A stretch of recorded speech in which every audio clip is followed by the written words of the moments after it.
Ayan guys, nalugi siya dito guys kasi kain yung rook dito, naka-check siya eh. What a great game, we should analyze it. Okay, so ayan guys, nalugi kasi siya ng isang pieces, no, kasi nakatutok kasi yung queen dito sa rook niya. Then nag-take siya ng rook dito. So pag takes natin ng rook isa dito, so check siya, naka-check. So kailangan i-move niya yung king niya.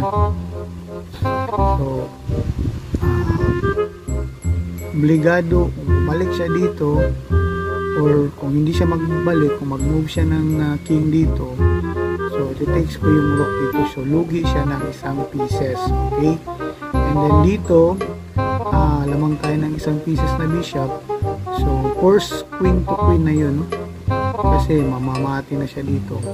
So, dapat i-takes na yung queen para hindi siya mamate. Pero, talo pa rin siya guys kasi nga may bishop tayo, no?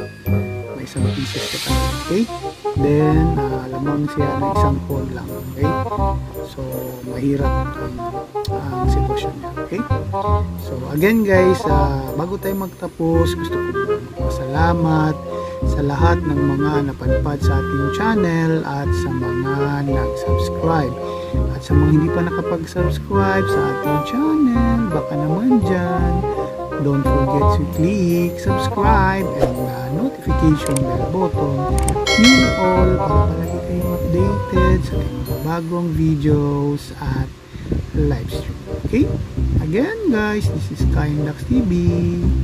Babu!